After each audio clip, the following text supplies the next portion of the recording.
Coming from Chicago, Illinois, 55 pounds, he is the Black King, Deonte Ford.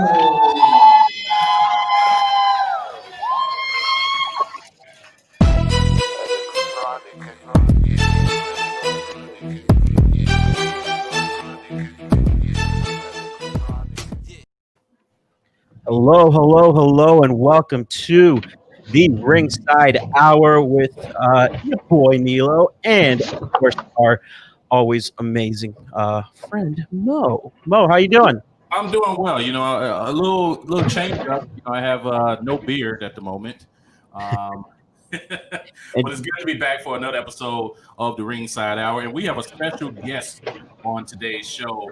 As you've seen from the opening package, the video was playing. We have the Black King, Deonte Ford, good buddy of mine, representing Lane Tech. How you doing, sir? I'm very good, you guys. How you guys doing this evening? Oh man, living.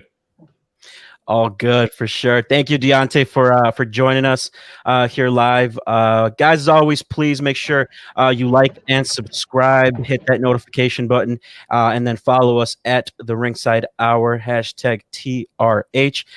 Find us live on Facebook through more recent Facebook, and then we are also live through Twitter as well. But we have a pretty jam-packed show today, and Mo, I'll actually before we get started with our intro, I shall pass the right to Deontay. If you want to tell us where you're, I know you were originally from Chicago, but where you're at now, what are you doing, and why we wanted you on this? What do you do for a living, my friend?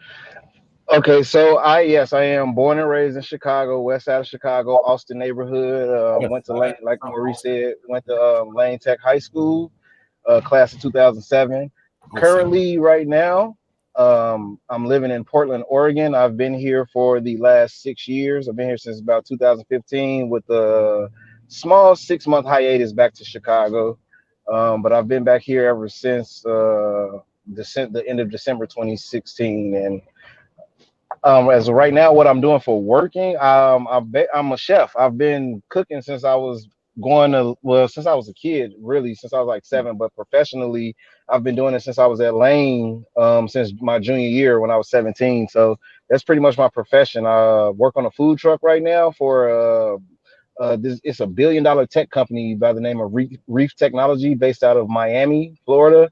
But they about a year ago they started a chain of food carts throughout the country. They have locations in Chicago, Florida, California, like just all over the United States. I'm an assistant kitchen supervisor, pretty much an assistant manager for my food truck, working my way up to be a kitchen supervisor and be leading my own team and my own truck, hopefully here in the near future.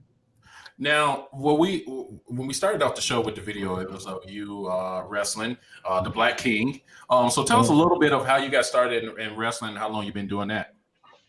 So if we want to go back to how far I got started in wrestling, then we got to take it back to my childhood. So from knee high to a tadpole, as they say down in the South, I've been in love with wrestling since I was 2 years old.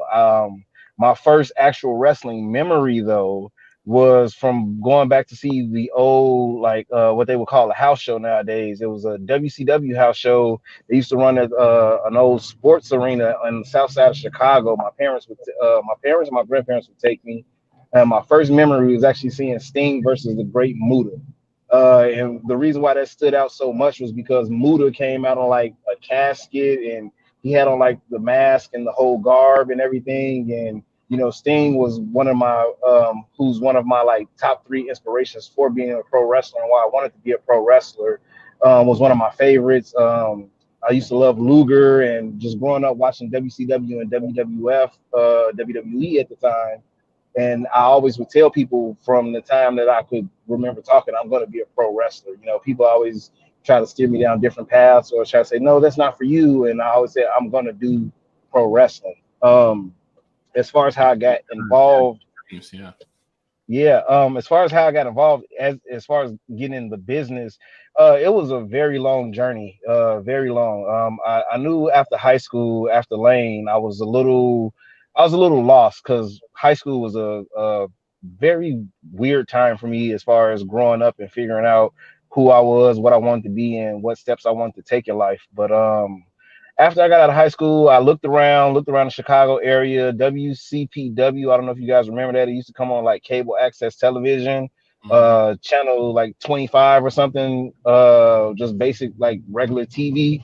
I used to watch that, and I was looking up schools, and all the schools were like an hour out, and they would be in like Cicero or somewhere where I didn't have a car to go. So it took me about 10 years to even really find a way to get into a wrestling school to start. And I didn't start until I got here to Portland in Oregon. I was working as managing in residential care. This young lady came in for a job interview, and she was like, "Hey, my brother needs a job and he wants to work in the kitchen." And somehow she found out I like pro wrestling, and she's like, "My brother's a wrestler. He actually worked for the company where I started my training at." Went to a couple shows, saw them, I met him. We end up forming a slight relationship, and then after a couple of shows, I started showing up to training. My first training day was actually like February 23rd, 2016. And I've been training. I was training ever since, and then I got my break with the Oregon Wrestling Club in 2019. Was when I had my first official match. So there you go. So it's pretty much you've been 4 years into the game.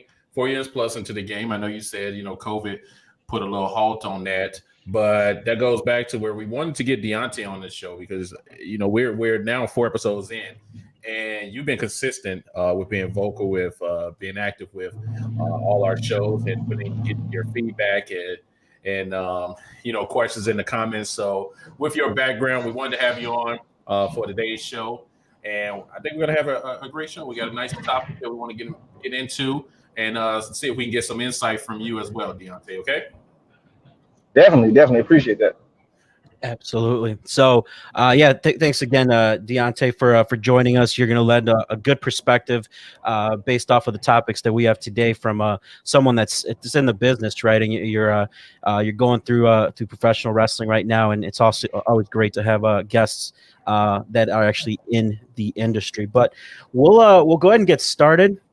First, we're going to go ahead and do our weekly recap as we do every week. So let's go ahead and start. First, let's go with AEW. So post Brody Lee, this was the first episode or the first show, and you saw what they were going to do last week, kind of put into this week's show. So I'm not going to go through the entire card, but want to go through some highlights. Me and Mo, we talked a little bit before this, but that first match between the Young Bucks SCU versus the Acclaimed and Hybrid 2, Young Bucks and SCU taking the win, and then obviously a championship challenge thrown for the future from SCU to the Young Bucks. But Mo, I know you love the Acclaimed. The Acclaim, man, they're a group of young guys, and they bring some talent, man. I know they come out with with rapping every week, or they even have some promos where they're spitting a few bars. But these young boys, they got some talents. I think they're around like 19, 20 some year olds, right? They're young. And I know you like Angelico too. Why do you like Angelico? Hey, when he come out with the dance, the swag, I'm feeling that. I found out he's from South Africa. It's in his blood. He got a little rhythm going on. Love it. No, for sure. Great match. Young Bucks are hands down one of the best in the industry right now. Deonte, did you have a chance to watch this last week's episode of AEW? No, I did check up on the highlights. And from what I can read, it was a good card. I mean, I've seen a lot of these guys work, and some of these guys have been on the scene for like 10, 15 years since like I don't know if you guys remember Wrestling Society X used to come on MTV. Like Angelico was one of the young kids back then, but I didn't get to see it. I do like the Acclaim though. I like what they're bringing. They are a different style of tag team. Them and the young guys Top Flight. Yes. I really like those guys. Is definitely a big thing too, is because I'm real big on representation and pro wrestling as far as what's going on right now with like the cultures being represented. You know, African American, the Latino culture. You know, you see the different things going on. So, and I like that AEW has been given. You know, they're trying to showcase that new young talent that's out there that have to be the stars to carry pro wrestling into the future. Absolutely. You know, that's something that AEW is big on, like you just stated. People being able to express their individuality, the cultures, and so forth, where you don't really get to see it across a lot of the other promotions. Did you guys peep the Acclaim when they were rapping? They mentioned John Cena. Did y'all see that? Yep, twice. Could that mean something? At first, I was like, you know what, John Cena will never ever go to AEW. You know, we brought this up before, but I don't know. You know, it's kind of forbidden for you to mention, you know, a name that's in a different promotion, you're a competitor, unless there's something behind it. You know, so. I don't know, man. John Cena is the face of WWE. For them to let him go out and do something, I think it was more AEW doesn't really care, because what are they going to do, right? Or WWE is not going to go sue them for saying that name. And I think it's John Cena's name. I don't think it's copyrighted or anything. But I don't know. D, do you have anything on that? No, I don't think it's going to lead to anything. I mean, like say, I think it's more so they probably were referencing, you know, the Cena references, because, you know, everybody's going to say, oh, these guys are trying to be like John Cena, you know, 15 years later when he started doing the rapping gimmick when he needed something to get over.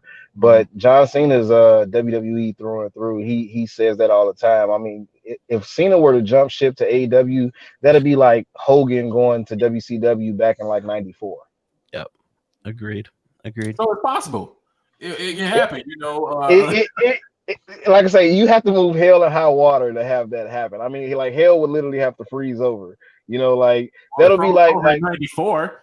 So this I mean, had this conversation on the last podcast. But the stupid amount of money that they would throw at Cena to just sit at home, you can't compare it. There's no way they would. Yeah, no, like Vince isn't gonna let Cena go like that. Like Cena was like a lot of people say Cena in his era from like 2005 until like 2014 was and still is, as far as they're concerned, their last bona fide superstar. Cena is still the man.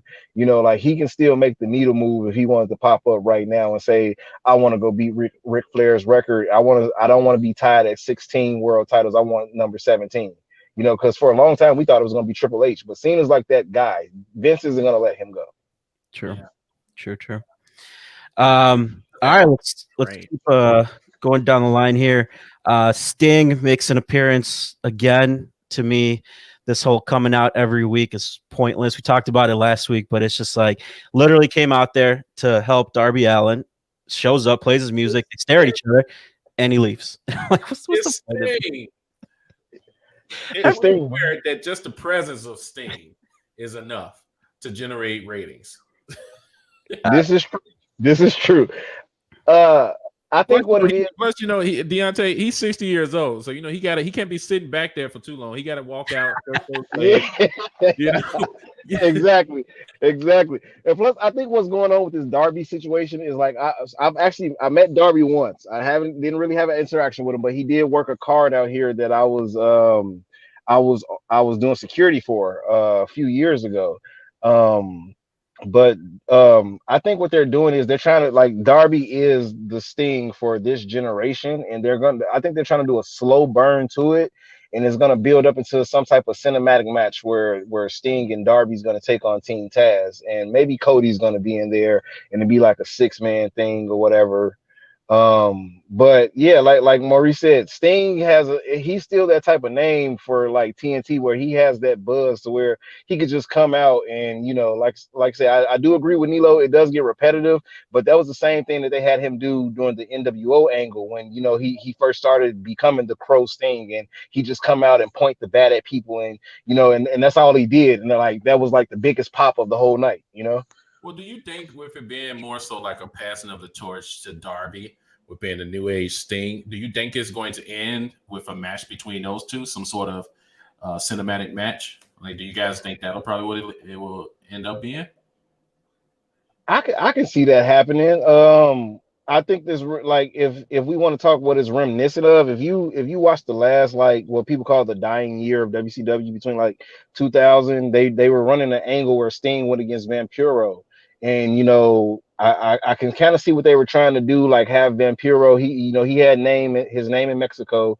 He was coming over into the States. He had started having a little following in WCW, and they were trying to make him like that next like mysterious dark character. And some of their matches were good, but I think the angle fell flat. So now like you're kind of like having a chance to rehash this, but you get to do it in the right way. Okay. Like because Tony Khan's were good, man. I mean, like I have like Tony Khan is a wrestling fan's wrestling fan. Like he's meticulous. He, like I said, he has a lot of ideas, and I don't think he wants to give them to the people all at once. So a lot of stuff that we would see as repetitive is probably just like slow burn to get you to that real big payoff. The reason why you get into pro wrestling, because it's like you want to see where this is gonna go and what can this produce, and will it make another star out of Darby? Because Darby's already a star, man. I mean, but like, can it take him to that next stratosphere? True. What better way to do that than to have a legend such as Sting help usher that in? Yeah. I wish I had Sting as my mentor. True.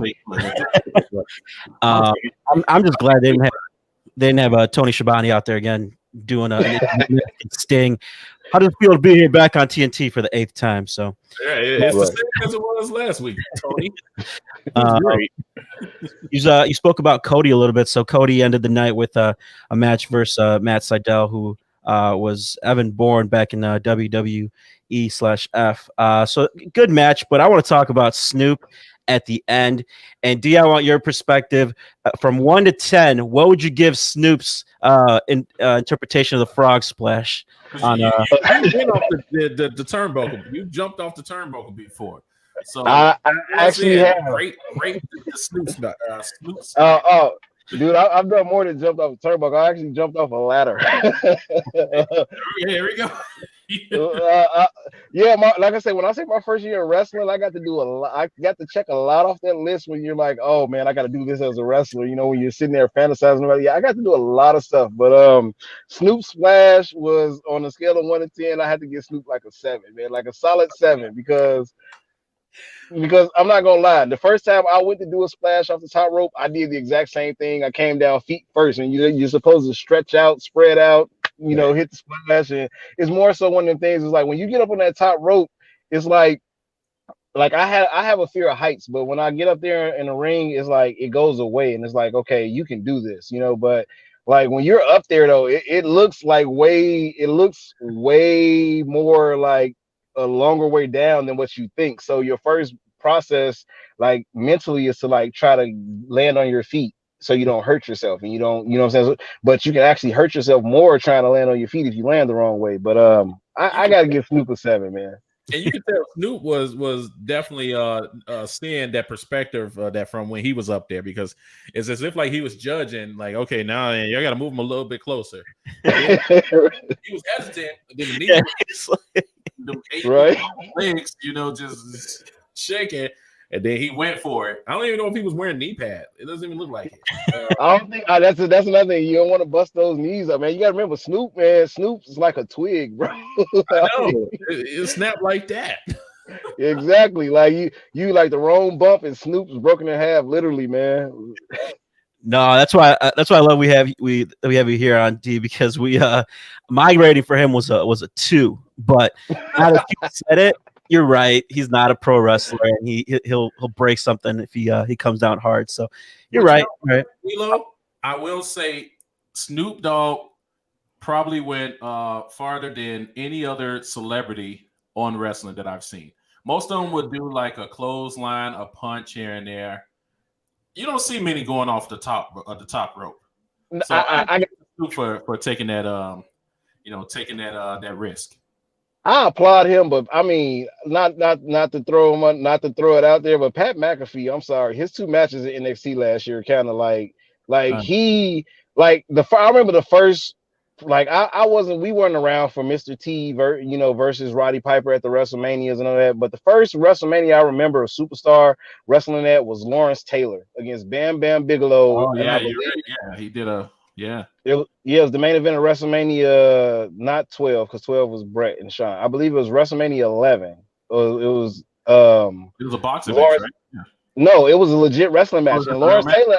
Okay. Yeah, Bam Bam put him over with a Lawrence's finisher was a shoulder tackle from the second rope. He basically just did like a John Cena flying shoulder tackle. But Lawrence like went out there and he performed at that time for what the standard was for pro wrestling. And Bam Bam, really I liked the match as a kid growing up because like I didn't really watch football, but I knew who Lawrence Taylor was. And it was good. But like Pat McAfee has surpassed any celebrity I have ever seen. David Arquette, Snooki, all you can name, Maria Menounos, all those wrestling fans that are wrestling fans. Pat McAfee like legit has a respect for the business, and then he went out there and he performed like he was meant to be a pro wrestler. Yeah. 100%. I mean, the I was just trying to get some more credit. I'm trying to get credit. Okay. No. The Snoop Splash was look. I give it a 7.5. 7.5 rating. Fair enough. No. Fair. No, I agree that the promos that McAfee cuts, and then at all even at Takeover when he did that somersault off of the top of the cage. I mean, to put yourself out there and do all that stuff is huge. So I have big respect, and I hope he stays around and stays in the industry because that man could cut a promo, and he's a great heel, and you love to hate him.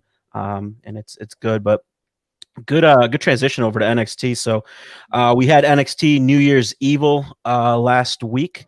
I thought overall great show. I was pumped to see it. What were your guys' overall takes, and then we'll get into some of these matches. Yeah, go ahead, Deonte.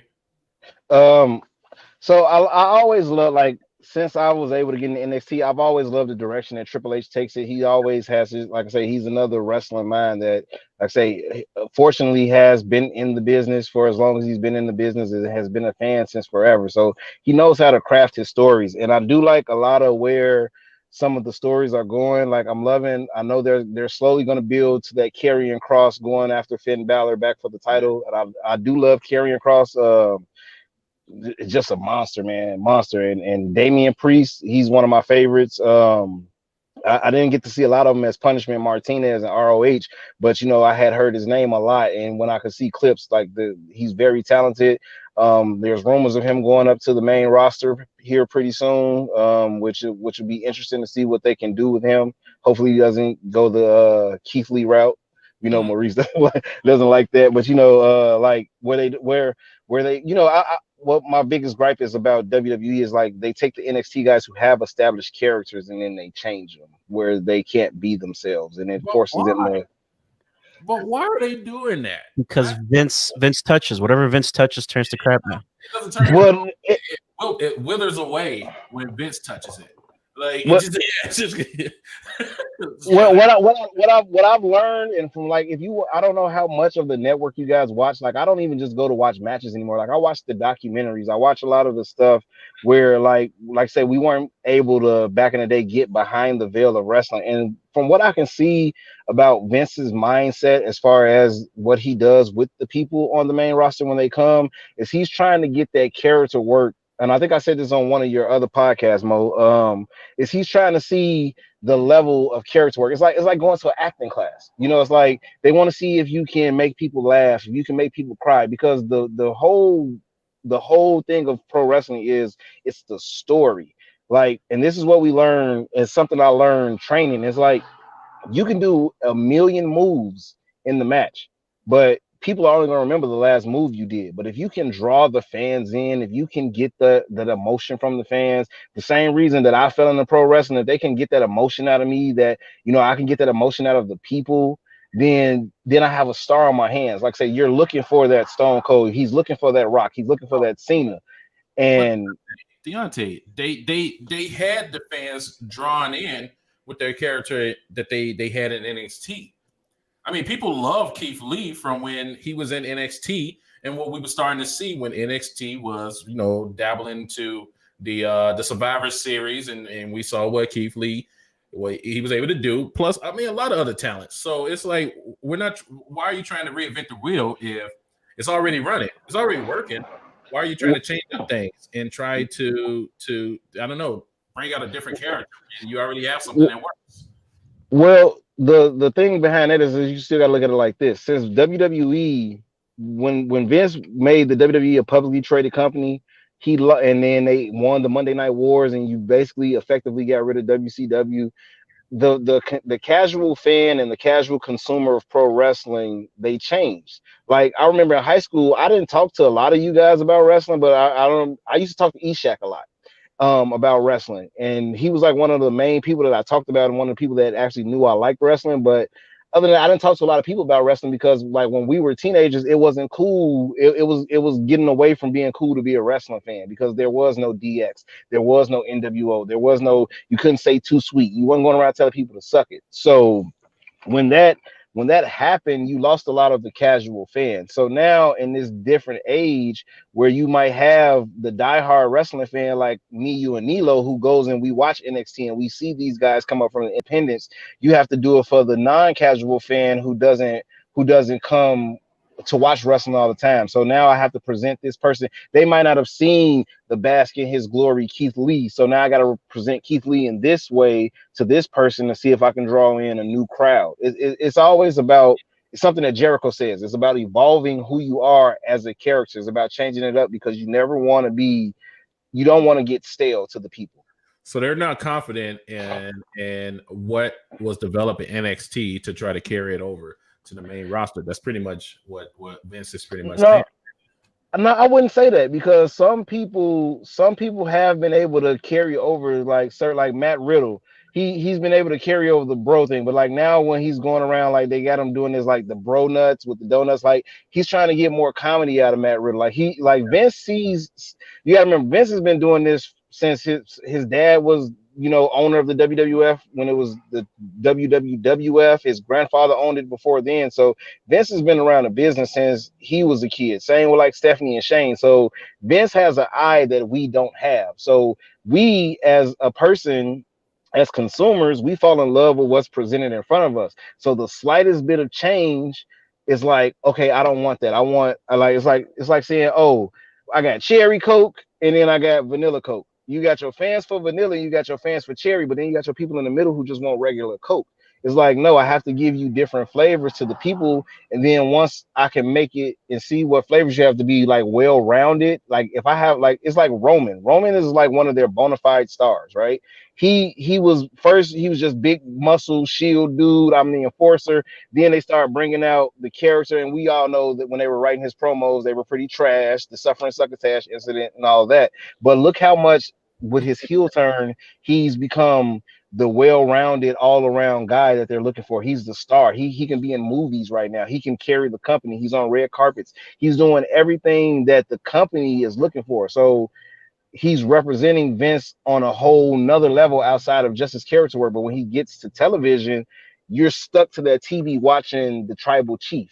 You know, you're not watching the big dog. You're not watching the, I'm not a good guy, I'm not a bad guy, I'm the guy, Roman. You're watching the tribal chief now. He's changed. He's this badass that you like, you love to hate him, but at the same time, you don't like what he's doing to his cousin. You don't like that he's getting over cheating in his matches. You know, like you fell in love with dominant Roman that was going in spearing people and like, oh, I'm fighting the authority, and now he is the authority. And it's like, okay, I see where you were trying to get him to, you know, like to grasp that crowd, you know? Yeah. And I agree with kind of both sides of the aisle. What I'd say is Vince is out of touch though. Like he needs, and I don't know if they need to get someone away, but the fact that he still has final say on everything is what to me as a fan is just like, it disturbs me. But one perfect example, we were going to talk about this later when we were talking about Raw, but I'll bring it up now since we're kind of talking about Vince and where WWE the main roster is with SmackDown and Raw. But one thing that bothers me, right? So Raw is a 3-hour show, and we just came off of that trash fire that was Legends Night, and what we talked about that last week. But and that's no offense to the Legends, love them, they're great. But the way things were presented, and especially this week, we had 3 restart matches, 3 back-to-back. So what it was, so we had Jeff Hardy versus Jackson Ryder, and then they stopped it. They won that match, and then they put Jeff right back in another match with Elias. Then they had Miz and Morrison versus Sheamus and Keith Lee.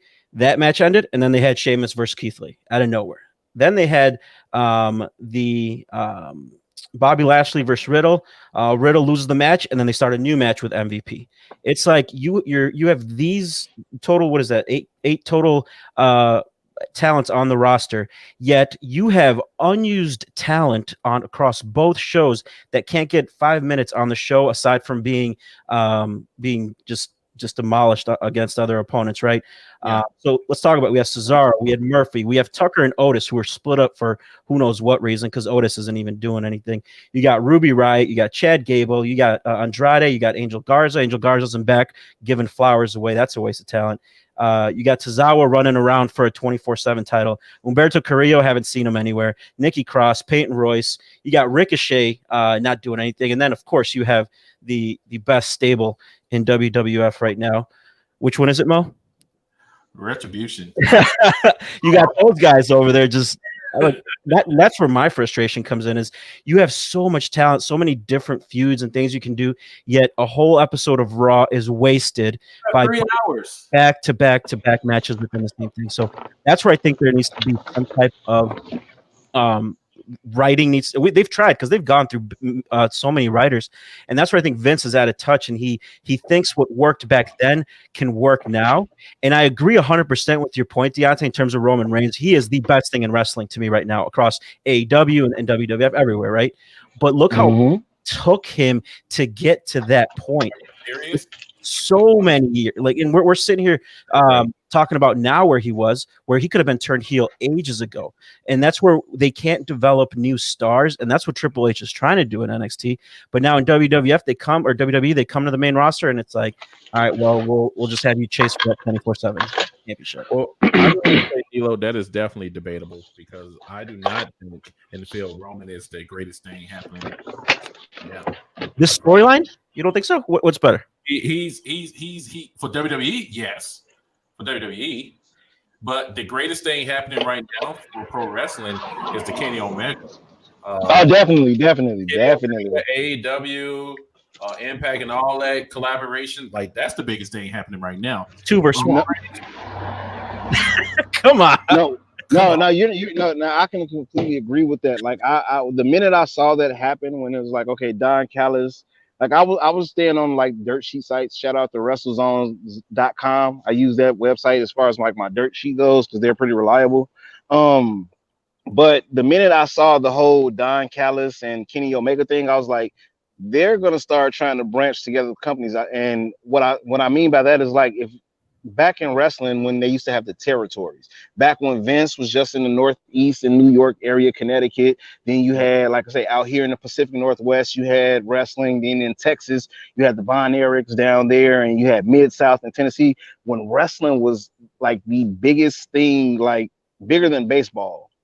You had all these territories. We're in a point now where the independents are starting to become the new territories. And it's like, if you look at the talent, like from MLW to Impact to AEW to Ring of Honor, like, which I feel like Ring of Honor somehow is going to be involved eventually. Like, this is what pro wrestling needs to grow. And I'm not saying like go and try to make this big monopoly like the NWA used to be, where they had a bunch of sub territories and try to go against Vince. It's like, no, give out all these opportunities to all these people that are willing to sacrifice to be pro wrestlers, like the ones that truly love the business, not the person that's saying, hey, I'm gonna go in my backyard, jump off the roof and do a couple of flips and now I'm a pro wrestler. I mean, like the people that actually sit legit, go through the training, and have to sleep in their cars and sleep on their couches and in anything just to live their dream. Like, this is a beautiful time in pro wrestling, where you're gonna see what I said. Pro wrestling is on another boom. It's in another boom period. It's not quite the Attitude Era. It's not quite a PG era, but it's in a boom period to where wrestlers are taking back what it is to be a wrestler. Yeah, I agree, and that's why it's an exciting time right now where we have competitiveness, and we've talked in the past. It's forcing WWE to try and scramble and do something because, like we talked about, those quarterly earnings calls are not going well for them. That money from Fox and from USA will run out, or they'll just cut the contract, and then they're not touring. They're going to run out of money sooner than anything. And you see AEW, the evolution. So I'll correct myself, one of the greatest, so you don't get upset there, Mo. But no, I agree with you, D. It's getting back to kind of a territory thing, and I'm excited to see the. And I don't understand in the past. I love when they bring other wrestlers from other promotions into anything, and you mix and collab. It just brings that excitement, and you get that pop, which is always great. Going back to NXT really quick, so we'll go through this pretty quickly. One thing I wanted to talk about because I think, and I've talked about this plenty of times, Raquel Gonzalez is going to be one of the next stars of whether she stays on it. Well, she's actually is going to stay on NXT, but that match with Rhea Ripley, Mo, what'd you think of that? Oh, that was pay-per-view quality, dude. That was phenomenal. The ladies brought it. It was hard hitting. Geez, it was impactful. The part that the match I or the part of the match I love the most. So you got little Dakota Kai coming out with that kendo stick, hits Rhea. Rhea just stuffs her in that locker and then puts and it's a half locker too. It's not the full locker. I was just like, whoa. Other cool spot was when Raquel rips the through the handcuffs that she was on the thing. Granted, it was easy to take off, but that was pretty cool. A good spot. And then the end, how it ended. So Raquel power bombs Rhea Ripley through the stage. I think that was a great way to really put over Raquel Gonzalez. And then Ripley probably is coming up to the main roster. I think they could definitely use her and let Raquel kind of go through that division and get that title on her away from Io. But Deonte, what'd you think of that match? Oh man, I thought that was. I love Rhea Ripley and I love Raquel Gonzalez. I'm actually happy with the progress she's made. Because when she first debuted, I thought she was just gonna be like hired muscle for Dakota Kai, and that was it. You know, because sometimes you get these taller athletes in wrestling that can't really work. You know, they can't really wrestle. So, you know, they hide they try to show their strengths and hide their weaknesses. But the girl can work, and she's one of my favorites. 3 straight wins over Rhea Ripley in every time they've met. So you know they're going to have big plans for her. Maybe it's going to lead to an NXT women's title reign. I do agree with you about Rhea possibly going to the main roster. I'm hoping she goes to SmackDown because I feel like Raw's a little. I mean, the women's division on both main rosters are kind of like, you know, they're iffy, but I am liking some of the direction that they're going. But I love to see Rhea go against Bianca Belair again, or go against a Bayley or a Sasha Banks. Yep, those are definitely some dream matches. So I'm excited for the future on that. Before we get into the main event, O'Reilly and Balor Part 2, I want to get your perspective on this, D. In terms of the Xia coming back, or Xia Li coming back, they did those vignettes for the last, I think, a month or so, and then they capped it off with this return. What was your thoughts before I share mine? And Mo, I want to get your thoughts too on that. As far I like Xia Li. She's always been a solid competitor to me.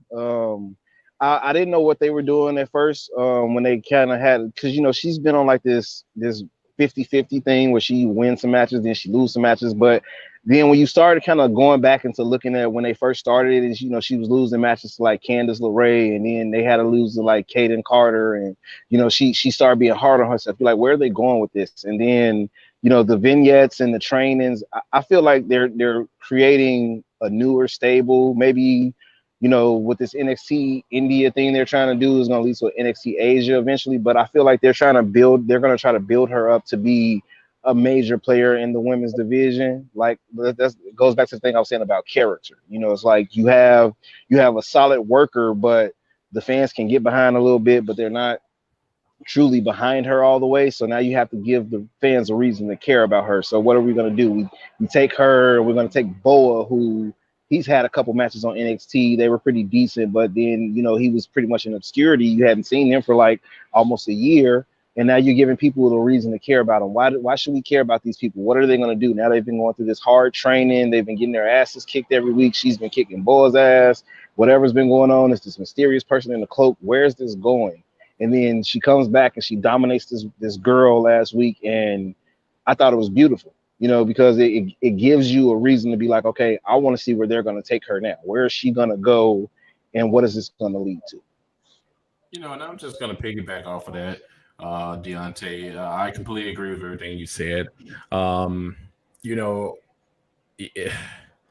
didn't really have that much of a presence before, but you know, being this reintroduction of her, I think in Boa, I think it's going to be phenomenal for us to look forward to. I mean, they brought in, I think it's going to be something good to look out for. You know, so for sure. So I'm gonna be the other turn side because I was excited for her to come back, right? And this new thing, you're like going crazy and taking that training and with Boa and all that. Was agreeing with me by blowing their horn. Exactly.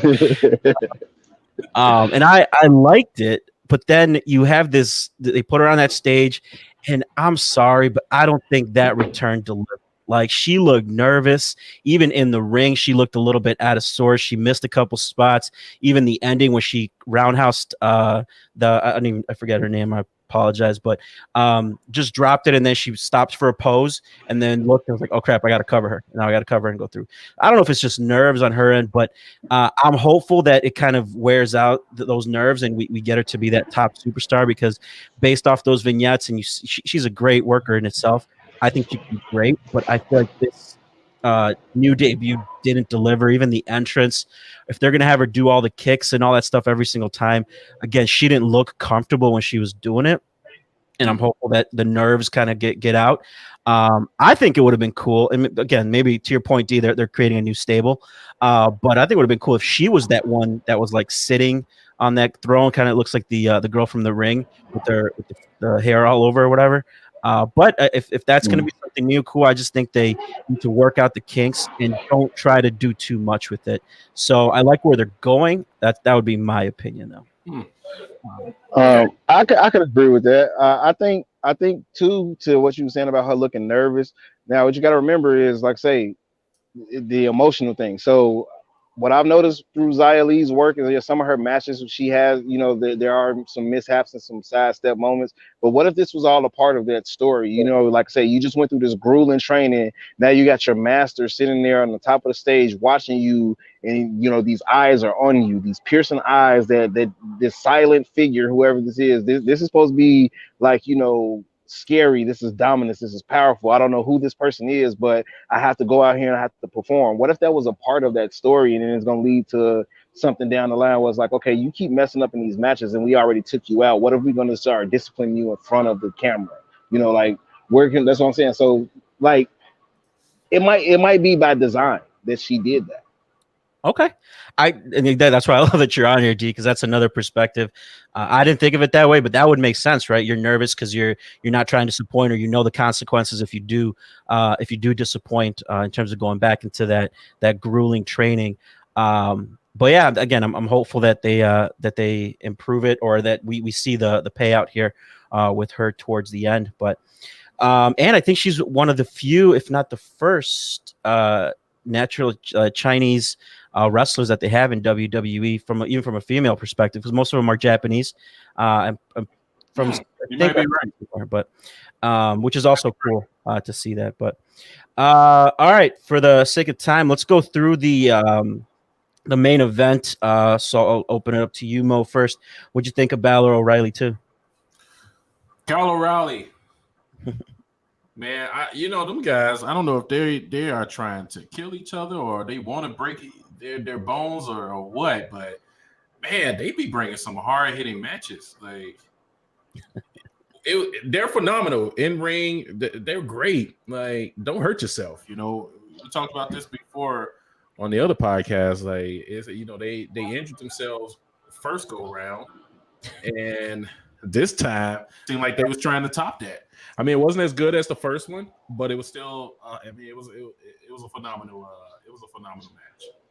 You know, I was hoping for Kyle O'Reilly to take the belt, and probably be the new leader, of the group. But Wwe. But hey, Finn still has the belt. But hey, Kyle O'Reilly definitely solidified himself as a main eventer in that match.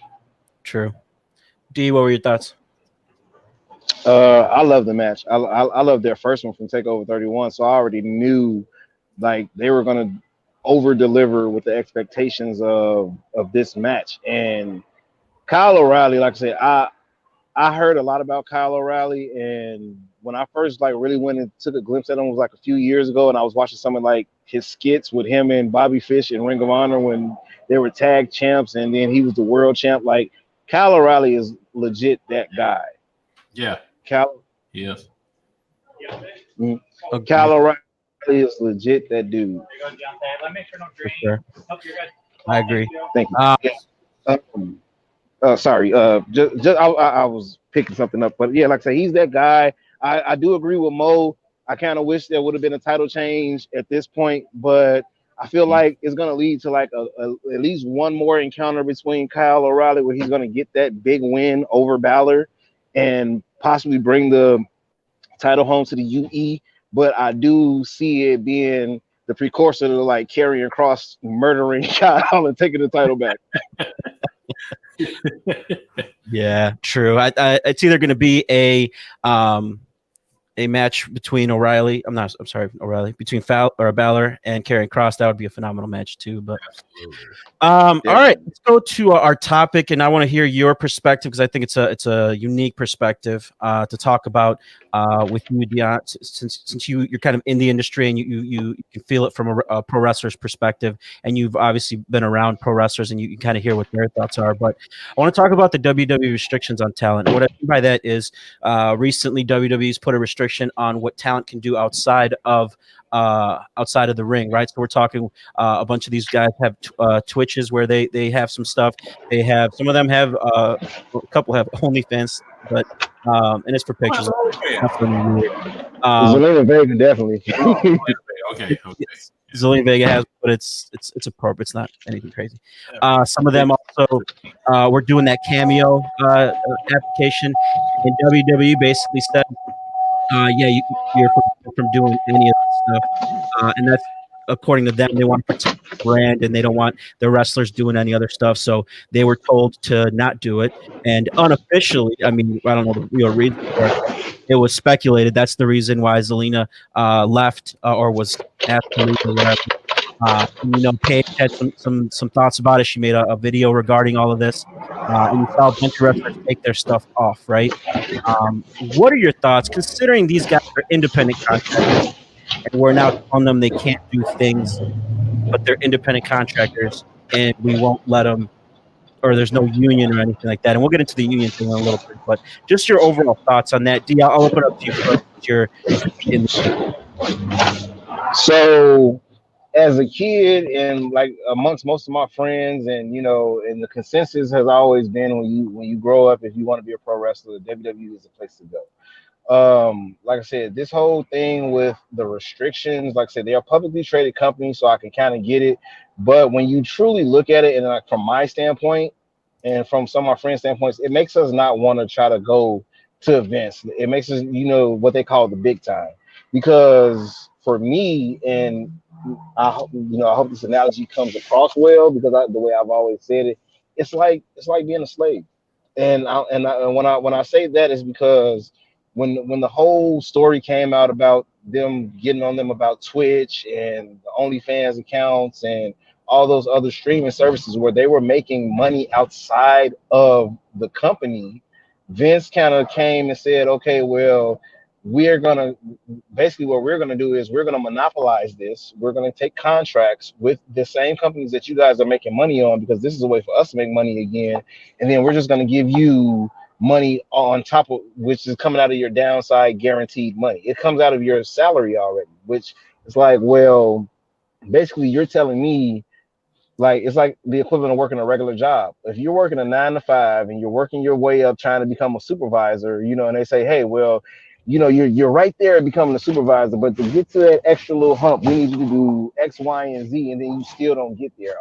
Or once you get to a supervisor, we're just gonna pay you the same. We're gonna give you a 10 cent bump. You know what I'm saying? A bump in the raise, 10 cent. And it's like, you're taking away extra income and extra streams and like revenue of money, and it's like it forces you to be like, well, if I want to keep my job and I want to work here, especially if you're not an AJ Styles and you're not a Roman Reigns, you're not one of those guys that's making that top tier money, you're gonna sit there and you're gonna be like, well, they're basically taking my freedoms away. Like it's like when Jobs used to drug test people and be like, well, if you smoke marijuana outside of the job, you can't get the job. It's like, why would you penalize me for something that I'm doing on my own time at home that's not on company time?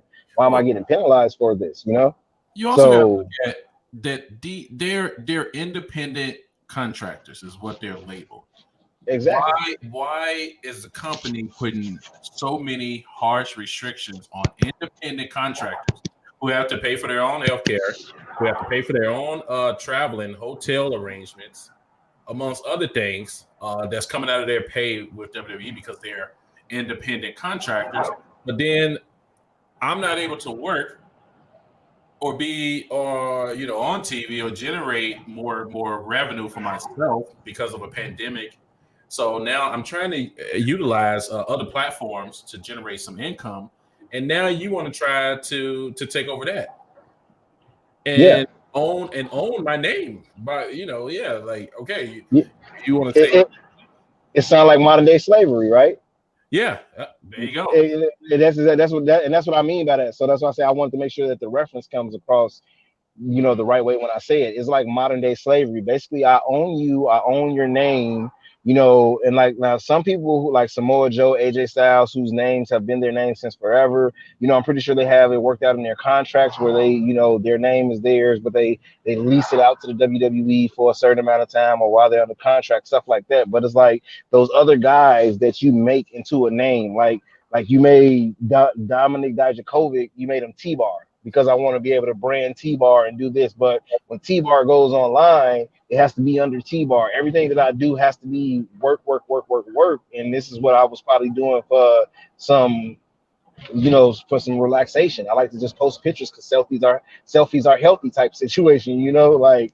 Mm-hmm. And they're taking that, like you said, they're taking that away from them, and you're taking it. And like I said, we're independent. That's what happened with CM Punk. He said, if I'm an independent contractor, well, why can't I do X, Y, and Z if I'm an independent contractor? But yet you're trying to lock me into this lucrative contract for 3, 4, 5 years, and you tell me I can't wrestle anywhere else, I can't do anything else, but I'm still an independent contractor. But yet I don't have any benefits, anything else, and yet you know what I'm saying? Like, where make it make sense. So make it make sense. Do we know if they trademark their name, does this allow them to use that name to use these third party platforms? Like I know Keith Lee is now trying to trademark his name. So if he wants to get that done, can he then use a Twitch or that was the restriction or something or whatever? Yeah, well, that was what they put based off. Or at least that's how I interpreted the press release they did, which was it doesn't matter. They're talking about themselves because a lot of these had separate names for all this stuff as it was. They weren't using their real names. They were using their stage name. They're using their actual real name. They'll say no, we're going to cut it off because if it's all got to come through WWE, which to protect the brand, I guess, is the reasoning. But it's a money thing. I mean, they want to get profits off of all this stuff. And I agree 100% with your point. You do this, cool. This is what I'm doing on my own time for fun. Why are you putting restrictions if you're going to label me as an independent contractor? And that's where my frustration is. If you don't want to put me as an independent contractor, cool. Then put us as actual contracted employees, and we'll follow all the guidelines, and then you have all the right to do all that stuff. But the thing that's the WWE has to be careful with now. And I think AEW is learning a lot of this stuff through WWE's mistakes. Is when you do things like this, you are now it's not so quiet anymore. Everyone's learning about it. Everyone knows about it. So now you're grabbing attention grabbing unwanted attention, right? So you have a bunch of even labor unions starting to talk to wrestlers and say, well, maybe you guys should unionize, maybe you guys should do this. And now you're bringing a whole other problem into the whole deal. Yeah, Well, Andrew Yang was even coming down to WWE and was lobbying for the position of what was it, the secretary? What was the Secretary of Labor? Secretary of Labor. If Biden, well now he is, was elected, he was vowing for that position because he said that would be the first thing that he would definitely do is come down on WWE and how they treat their employees. Right, and that's where they got to be real careful going forward, because it's cool when you're back in the day, right? There's no social media, there's none of that stuff, but now you're getting unwanted attention from big things, and this could lead to a whole change. And I get it, it's far off, right? Because you need the big guys, right? You need Roman Reigns, you need AJ Styles, you need those guys to agree to do a bunch of things, but their incentive is also not there, considering that they are getting paid ridiculously well. They're on the main cards. They're getting those bonuses. So they don't have that much of an incentive. But you get enough people pissed off about it, and there's going to be some change that may happen. So, Deonte, I have a question for you. We talked, you mentioned earlier how as a kid, everyone's idea when becoming a wrestler is to make it to the WWE. That's the goal. I mean, as now being in the industry, with it being the practices and everything being so open, and when we were speaking about how WWE their talents as far as how to spend and all that, do you think it's more enticing now to a wrestler to join other companies, a lot of the independent promotions, or so I say AEW? It seems like AEW is looking mighty like a sweet deal. If I was becoming a wrestler, I don't know if I want to go to WWE at the moment. Yeah, honestly, like I said, me and my friends were talking about this. Me and some of my other independent wrestling friends were talking about this a couple of months ago, like I said, when the story broke, and we were like, dude, this makes me kind of not want to go to the WWE. Like, it makes you want to, like, I had a friend who actually got invited for a tryout for WWE at one point, but he was like, I really want to just travel to independence. And this was back when Britain was coming out. The UK was popping out really big in the wrestling scene just up until a couple of years ago. So, for a lot of guys now, especially us who, like I say, we grew up on wrestling, not just for the stories, but because of the physical aspect of pro wrestling. We wanted to be pro wrestlers. So our thought process is to go where you can test yourself. Where can you test your mettle to against the best talents in the world? And yes, WWE has a lot of high caliber talent that came from the independents. Seth Rollins when he was Tyler Black. You got a lot of those guys there now, and they are running the ship. But it's like you still have the Will Ospreays, the Kota Ibushis. You have, like I say, MLW is one of my favorites. Leo Rush just popped up there. You have Jacob Fatu. You have a lot of these guys that there's great talent on the independents that aren't seen on a national stage like WWE, that it makes you want to go out there and work with them. But like I said, with the restrictions and all of the other things, yeah, it makes it a lot hard. It makes it more enticing to want to say, well, I want to go somewhere where they're going to give me freedom.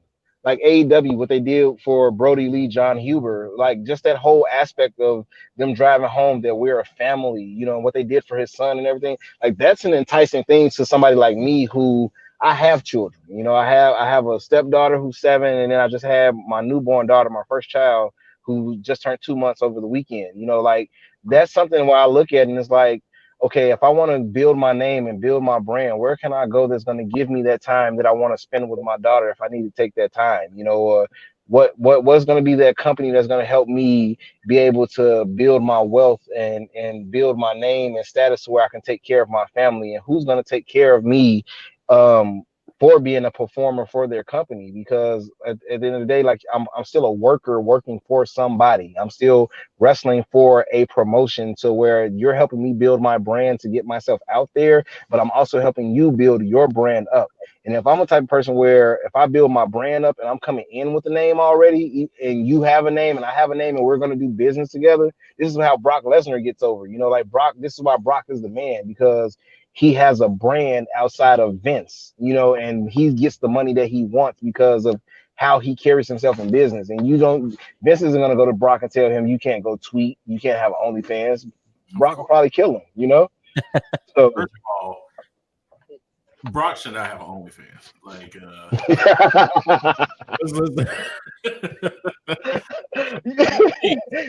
you get what I'm saying, bro. But you get I know what I'm what coming you're from. saying. It's just visually, I'm thinking like, Visually, yeah, Brock no. should tweet and then it just says swipe up on his tweet or No.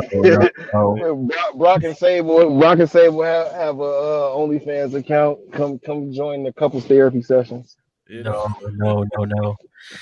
All right. I appreciate that great conversation, guys. And Dee, it's always great to hear your perspective in regards to all this being in the industry. But let's bring it up to our weekly debate. We didn't have a chance to do one last week because we went a little over. A little side note on that. We may or may not have gotten some restrictions through YouTube for our last video. So apologies for that. You can still find it in other platforms, but that's for episode 3. But this episode 4, getting some noise there. Our topic of discussion here for week 4 is going to be fast food. What is your favorite? And first, we're going to go with Mo because, Mo, you are passionate about this in your selection and what you feel, and you've told me, is the healthiest of all. Yes. So, Mo, over to you. And this is a scientific proven fact. It is Taco Bell. Taco Bell is the healthiest of all fast foods, and it's the best. Why? It's just awesome. The food is delicious. It's also been, now, I don't agree with this, but America has spoken. It is the greatest Mexican restaurant in the country. I can't even say it with a straight face. But yeah, Taco Bell hands down, dude. I mean, there's so much. The chalupa. You have the Fiesta potatoes, which they've gotten rid of. But, you know, the dollar menu, they have the best dollar menu of all. So hold on. Let's pause and let's rewind a little bit to the health portion. So why is it the healthiest? Please. I'm glad you asked me that question. Mm-hmm. So I happen to pull up my scientific proof here, where it says that when we're speaking on nutrition, Taco Bell, they use less sodium than most fast food restaurants. So the salt intake is at a minimum. They've also removed artificial flavors and colors and replaced them with natural alternatives. 100% cage-free eggs for their breakfast menu. So no powder eggs, 100% cage-free. I don't know about you guys, but that is huge for me. I like my eggs cage-free. And the chicken was raised pretty much without, a lot of those chemicals, antibiotic, all that type of stuff. So all that equates to the best restaurant. So if you are out there, if you're on a diet, if you're trying to eat healthier, whatever the case may be, go to Taco Bell. Also, we all know it's good for your for cleansing your body as well. Oh my God! Taco Bell. I want to hear your thoughts on this one. Oh, like I told him earlier, I don't agree with that because Taco Bell is bubble guts tacos for drunk people. Okay, that's a drunk night, and that's like a last resort option. Let me tell you something. If I need some fast food on a drunk night, I'm going to a strip club for a steak and some potatoes. You understand me? Because ain't no way I can do Taco Bell. But as far as fast food goes, wait, they serve steak and potatoes at the strip club? Oh, dude, I'm in Portland. Portland is like the strip club capital of the world. Yeah, they serve food out here, bro. Like I can get some good baked mac and cheese and everything. Like it's great. I'm sitting there eating full course meals at a strip club. Yep. Yep. Looking up and everything. Okay. Oh wow. I know. Usually I just sit at the bar, I can have my steak. I see the dancers do their thing, bro. It's beautiful when you go. Okay? It's a beautiful time. Okay, Only in Portland. Only in Portland. Apparently. All right. Portland. but fast food though. As far as fast food, for me, my favorite, and I don't eat it all the time anymore, but I do like it over most is Wendy's. I Baconator, the fries when they're hot, nice and fresh. I'll take Popeye's fries or Checkers if I'm back home. Checkers has good fries, but yeah, I have to go with Wendy's, man. Because Wendy's I can get consistency. Great choice. But you know the one bad thing about all of those? No Sodium. cage-free eggs. Oh, sodium. I was saying no cage-free eggs. Eggs. But you know where you can't get cage-free eggs and reduced sodium in your food? Taco Bell. Bro, that's a lie. It's such a lie, though. That's like McDonald's, okay? That's like I'm a witness to it. I can tell when I eat it. When I eat it, when you eat. it's cage-free eggs. Bro, they lied to you. It's like McDonald's. It's like McDonald's. Remember McDonald's? Look, when I'm gonna tell you why McDonald's is like the smooth criminal of fast food. Okay, these are the only people that can get sued for having extra large fries and making somebody fat. They took the extra large off the menu and just made it a large. A large fry is now the extra large box. A medium fry is still the same, and a small fry is still the same. I didn't know that. Yep. Yeah. Okay, Yep. and then these are the same people that pimp you with the drinks. So I've seen this video on YouTube, and it's probably still up there. You can take that large fountain cup that they pay $1 for. You can pour that in a medium cup, and I'm pretty sure you can pour it in the small cup, and it's like the same volume of liquid. So is So that true. probably why they made all their drinks $1 because you're getting the same thing? Yep. There we go. See, you know who does not do that? Okay. Lilo, I'm curious what you're going to say. All right. So here's the way I put it, and this is because we are a Chicago podcast, and D, you'll appreciate this being from Chicago, and it's not only in Chicago now; it's all over the place. So I'm going to give you the local one that I love, which is no longer really local, and then I'll give you my thoughts on the fast food in general. But Portillo's, my friend, Portillo's. Love Portillo's. Everything. You want a hot dog, you want a beef, you want a burger, you want a salad, you want a ice cream cake shake. You want it, you got it. And they actually don't mess around because those mediums and those larges, a large is an extra large and a medium is a large to your point, D. But if I'm going to talk about fast food in general, though, I do a little bit. First of all, I don't agree with Taco Bell at all. The only reason it's good for you is that last statement that says it all. It cleans you out. So other than that, as Q said, apparently you only eat it when you're drunk. Exactly. Taco Bell is either drunk food, or you either go with that, or if you have a White Castle around you, and then you regret it the next morning. So it's either one of those. Oh, I hate White Castle, bro. I hate it. I only go for mozzarella sticks and fries, a sack of fries, bro. You never go wrong with sack of fries.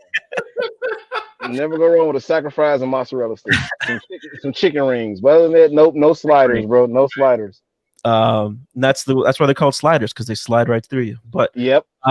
Anyways, so the way I work it is, if you want good burgers, and I'm gonna get hate, I don't care, but it is what it is. If you want good burgers, you go to Burger King. Those broiled burgers, that's that Whopper. You want good fries, it's a toss-up between McDonald's and Wendy's, because Wendy's fries are fire. They didn't used to be. They switched it, they were. These are the national brands, so relax before you start to go crazy. And then you want chicken sandwiches. McDonald's has good chicken, but also Wendy's has good chicken, and their chicken nuggets are hands down the best over at Wendy's. That's my argument. I'm not gonna lie. Oh, go ahead, Mo. And D, you was nodding your head to this. Did you just say Wendy's? They have the best fries. Between that and McDonald's, they're delicious. Absolutely. Are you? Absolutely. And you too. Are you serious? Well, listen, like I said, it's like I said, when Wendy, listen, and I'm gonna say this about all fast food restaurants, all their fries are trash once they're cold. They don't have any reheat value, none of them. And the minute they get cold, they're trash. You have to get every fries out the grease had to be fresh and hot. But if I had to rank my fries, it goes Checkers / Popeyes because the seasoned fries are just beautiful. Okay. Wendy's, and then McDonald's. And the reason why I say that is because, like I say, one, the sea salt, McDonald's ain't got sea salt. McDonald's got regular iodized salt. They got the Morton sea salt girl with the umbrella, and they be salty as hell. You get high blood pressure, okay? They got sea salt fries at Wendy's, and not just that, the baconator fries. They give you cheese fries and bacon, and they give you variety on the fries. McDonald's started copying them, and them fries are trash, bro. The shoestring Wendy's fries, fries are trash. and I then can't believe you guys actually put Wendy's fries listen, as the top fry. What is bro, yours? then you gotta look at the soggy level. Look at the sogginess level. Wendy's fries are good when they Them first fries start are getting warm. horrible. They first of all, they use old stale potatoes that they cut the fries up to. What are you? What? Dave Thomas is rolling over in his grave right now, bro. It's fresh, should never be. frozen, bro. Fresh, never frozen. That's the motto. Bro, you can't do Dave Thomas, bro. Don't act like you ain't see him in that commercial cutting the tomatoes and the lettuce for you back in the day, giving you them fresh cut potatoes, bro. Don't do Dave Thomas. When Dave passed, I don't know who this was that took over. But the damn fries are horrible. They changed up the fries. I don't like the sea salt that they use on the fries. I think You it's have to put an horrible. age The fries restriction on this. it tastes like wet paper. What? Fries taste like wet paper. Oh my god! All right, so wait, I want to hear yours, Mr. Taco. It's wet, like paper you find for printer paper. That's what it tastes like. Hey, let me tell you something. Taco Bell's nacho fries is just the listen. The only thing that's saving grace about the fries is the goddamn cheese, because their fries are a level below Wendy's, bro. Their fries are a level below or above. Below. You can go get the nacho fries out the freezer section at Walmart right now. All right, so wait, no, I want to hear what Mr. Taco Bell. What's the best fries for you from the national chains? Okay, well, I am gonna Checkers. Okay, so my top 5 is going to be Checkers, wedges from KFC. Y'all just forgot about them. Apparently, nobody. I can give you those. Yeah. Then I'm going to say it's going to be Burger King. What? And then McDonald's. Get off the podcast, please. Burger King's trash, bro. Burger King is trash. I'm sorry. Paper. Things that taste like paper. That's paper mache. That's paper mache Burger King fries, bro. Fries from Wendy's, but you all are comparing. What? I'm sorry. Burger King. That's not even on the. I'm sorry, bro. Burger King fries are used to make piñatas. You hear me? Okay. They used to make them homemade paper mache piñatas, bro. You know your mama tell you make glue out of flour and water, and you just mix it just enough to be some glue. That's what Burger King fries, bro. No go. Burger King fries are so bad that I will get a burger at Burger King, and then if I want fries, I will drive to a McDonald's or Wendy's to get fries because those fries are absolute trash. If I order food from McDonald's, I will drive to Burger King to get the fries. You know what? I'm not gonna lie. When I'm in Chicago, my guilty pleasure when I have to get an Italian beef, I got a couple favorite places. One is Terry's off of Madison and Austin, right off Oak Park. Yeah, right there by the bus stop. Yeah, by the bus stop. But a guilty pleasure of mine is to go to Terry's because they do have some good crinkle fries when they season them. But I'll go get a big Italian beef and then I'll go to McDonald's and get a fresh order large fries because the salt content is like just perfect to play off the Italian beef. I think Terry's need to reach out to Wendy's and see if they can distribute fries to Wendy's because I don't know who the hell agreed on Wendy's distributing those goddamn fries. That toilet paper it's brown toilet paper is what you guys are eating. This man here. What you eating with Burger King? It's better than no Burger King is way better. I don't care what the hell y'all talking about. Well, Burger King is like taking a piece of regular white sheet paper and chewing it. Y'all go eat y'all damn paper fries, toilet paper fries, and y'all none 100% cage-free eggs and them damn artificial flavors. And all that. Hey, Mo, what's your favorite taco from Taco Bell? Oh, chalupa, hands down. I would get a chalupa more before I get. Do you get anything ground beef wise from Taco Bell? You know what? On days when I don't feel like paying an extra $1.12 for steak, I will get ground beef. So let me tell you something. Why the hell do they charge so much damn money for? So I'm gonna see how much you love Taco Bell after I tell you this. So little insider note: I've known people that work at Taco Bell. So insider note: the quote unquote ground beef is just oatmeal with taco seasoning. That's what makes it healthy. That's what makes it healthy. You get your oats So and they mix it with taco seasoning and make it look like ground beef, and then that's what you sit there and you eat. You know, oatmeal is good for you. It is good for you. So that's why I clean you out. So there we go, guys. Oh man, you're getting your oats, you're getting your seasoning.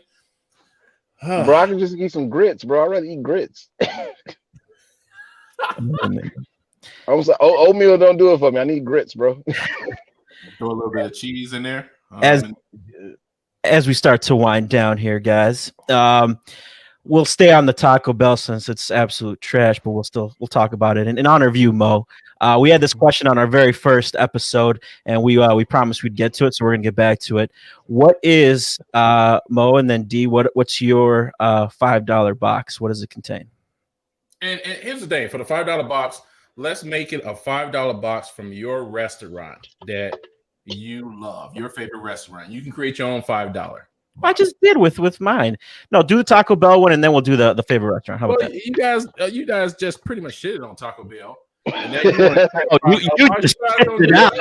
First of all, I didn't shit on Taco Bell. Taco Bell is just shit out of you. It's backwards, bro. No, okay, no, nobody shits on Taco Bell. Taco Bell did it to itself. Okay. Then look how Taco Bell treats its fans, bro. They took the nacho fries from you. They took the chicken chalupa joints from y'all. There's outrage across the country for Taco Bell. They don't love you, bro. Taco Bell is the Donald Trump. Look, Taco Bell is the Donald Trump of the restaurant business, bro. They don't love you. They don't love you. And I'm still loyal to them. I guess I'm. Okay, let's move on. So all right, give me your $5 Taco Bell box, and then D, give me yours, and we'll call it here. It's going to be the chalupa. Okay. We're going to get the Fiesta potatoes. You're also going to get a grilled steak, taco supreme, and then we're going to finish it off with a what's they call the cinnamon twist and a drink. Okay, that might be more than 5, but I'll take it. D, what about yours? Well, if I had to utterly just have shit tacos for dinner, my $5 box would be the taco pizza. That was always a favorite of mine as a kid. Yeah, the Fiesta pizza. I'd have to do at least let's do 2 Doritos Locos tacos, regular nacho cheese and a Cool Ranch one, because those shells are pretty fire. A nacho fry, like you said, the cinnamon twist, and then you give me a drink, a Pepsi or a Baja Blast, and I'm good.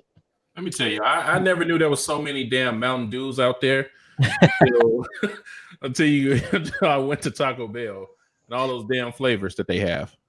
Oh man, crazy.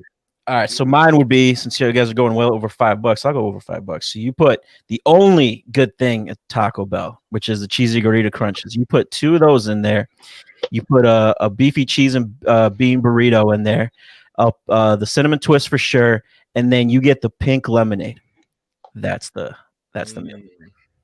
You know, if they could take if they can bring back, well, they never had it, but if they could take what was it, the high C orange that McDonald's. Oh my God, bro! And brought it to Taco Bell. Come on, come on. Look! I don't even need to. The McDonald's just need to bring it back. Start the petition. Bring back the goddamn high C orange. That's it. That's all I want is high C orange. You know, bro, the McDonald's over here by me, they still have it on the menu, high C orange. But when But you they don't order sell it, it. they give you goddamn Fanta orange. Yep. I got excited. I was like, yes, they brought it back. Nope, they didn't. Oh, yeah. From all that. That was the worst decision McDonald's could have made. You could take the trans fat out the oil and all that. The fries still gonna be trash, but give me my high C orange back. They fixed the goddamn ice cream machine. Fix the ice cream machine. That's a whole conversation for another day. Absolutely. But all right, guys. Really, what was it? No, I said I know we're pretty much at the end of the podcast. I just wanted to give a shout out again and thanks to Deonte Ford, aka the Black King, for watching Thank you. with us, man. Really appreciate it. Definitely got to bring you back if you want to join again. We'd definitely love to have you back here. I just wanted to play a little bit of a clip of you in action. Real quick before we end on, so we can end on that note. Hold on one second.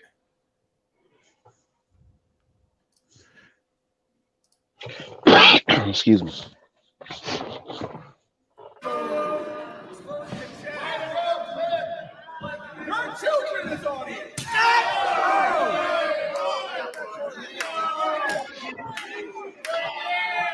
Does those chops hurt? The chops hurt? Yes, they do. Those are legit chops. Those are legit chops. The match you're watching was actually my title fight against Tectonic, who was the inaugural Oregon Wrestling Club champion. This was our title match, where I ended up defeating him for the title, and I became the second inaugural champion. And up until November last year, like I said, COVID kind of stopped it, but I was the longest reigning champion over 365 days. He's on top of the ropes.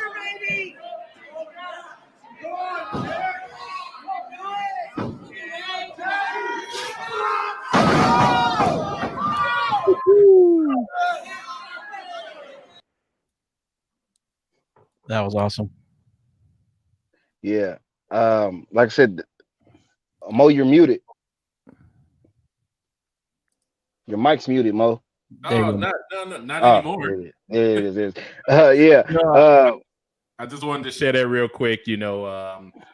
Credit to who? That is credit. So the video is credit to, I believe, is our videographer for Oregon Wrestling Club. I believe it's my boy AJ. But that video actually came from Tectonic's page on YouTube. You can follow him at Derek Churn on YouTube, also at Full Swing Lariat on Instagram. You can look me up on YouTube. I believe my YouTube is King Hitman. On Twitter, it's First King Hitman. That's the number 1 ST King Hitman. I'm trying to build my brand up now. Like I say, COVID and just having a baby last year, we was preparing for that. Took a little break on doing things, so I'm trying to build it up. I do plan on getting the rest of my matches from that year of Oregon Wrestling Club posted up, so that way you guys can have a little bit more footage. Like I said, I'm trying to work my way back home.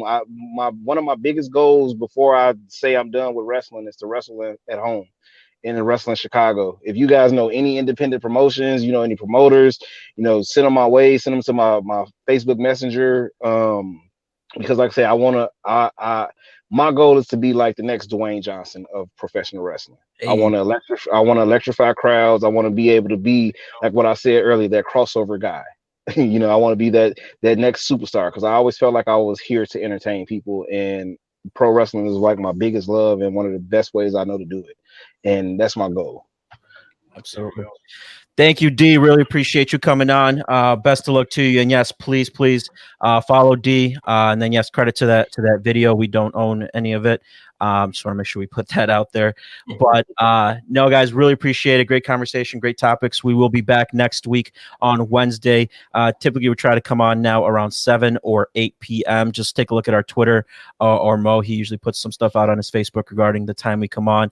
As always, please, guys, like and subscribe. Hit that notification bell so you're notified when we do come live. And then follow us at the Ringside Hour, #TRH. We will see you guys next week. Mo, thank you as always. Deonte, thank you very much. And the beard will be back next week. Like a child. Definitely thank you guys once again. And like I said, whenever you guys want to have me, I will make myself available.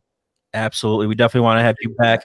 But yeah, guys, we'll catch you guys next week. Taco Bell is trash. And let's go give it up for Pan Pizza, for Deep Dish Pizza. Woo! Not deep dish, bro. No.